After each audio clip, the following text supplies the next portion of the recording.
Alors là, on va écarter les bras. Voilà. On bouge plus. On va faire la statue. On va dresser la tête. Tu vas regarder la petite grenouille. C'est bien, Solène. On bouge plus. Bouge plus. Bien, tu bouges pas. Encore un petit peu. Super. T'as pas bougé. C'est très très bien, Solène. Voilà. Et là, on va imprimer après pour maman. Alors, tes pieds, pareil, tu as l'image de tes pieds. Je prends un exemple, que ce soit un mobilier de bureau, une chambre d'enfant, que ce soit un siège auto pour la partie sécurité, que ce soit les vêtements, les chaussures. Donc là, les normes sont très anciennes, comme dans beaucoup de pays européens, même au niveau du monde. Il y a très peu de données actualisées sur la morphologie. Et donc là, il est important, je dirais, pour les industriels, pour les chercheurs, d'avoir des données actualisées, une mise à jour des données morphologiques, pour pouvoir après correctement de faire les normes, les standards. Un joli sourire. C'est bien, Anaïs. Super, tu bouges pas. Voilà, avec ton image. On fait faire la galipette? Tu veux? Allez, c'est parti. En avant. Hop. Voilà. Comment, Anaïs? On était tout collés. Super. Voilà.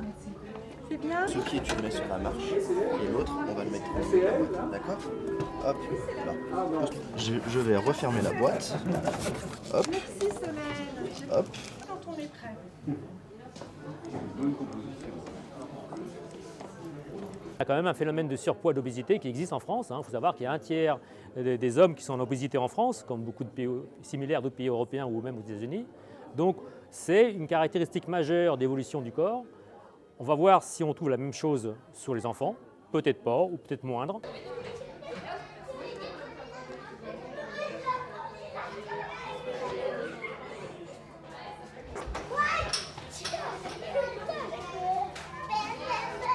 Je pense que certains enfants sont en sous-nutrition, donc l'alimentation n'est pas variée, ils ne connaissent pas les légumes, ils ne connaissent pas les fruits, là c'est clair, c'est très limité. Certains enfants, dans leurs propos, disent bien qu'ils ne mangent que de la soupe ou que du pain tartiné à midi. Et puis ce qui nous gêne beaucoup, c'est que les enfants nous disent qu'ils ne boivent que des sodas, des jus de fruits à table. Vous faites du jean, on a mis de côté. Oui.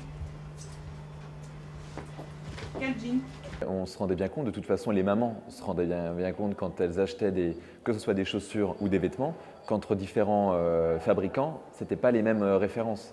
Donc avec cette étude qui est menée par le Pôle Enfant, enfin par l'IFTH pour le compte du Pôle Enfant notamment, c'est de remettre à plat au niveau national toutes les mensurations et pour avoir des produits qui correspondent aux mensurations des Français, des jeunes Français de 0 à 5 ans. Vas-y si tu veux. Non, mais je vais demander à Dame.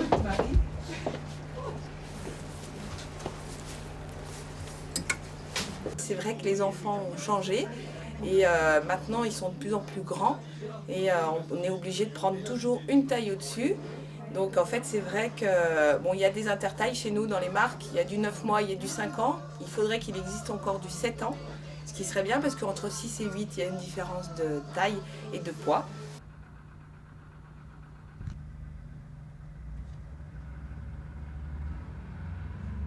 Donc 2 et 3. D'accord. Sachant que dans les petits t-shirts, choses comme ça, il y a des choses de pliées. Non, 4 ans. Quand ils ont 2 ans, j'achète pour 4 ans. Parce que c'est... 11 ans, 7 ans, 6 ans, 4 ans et 1 an et demi. Mais j'ai toujours trouvé tout ce qu'il fallait et ça tombe toujours très bien.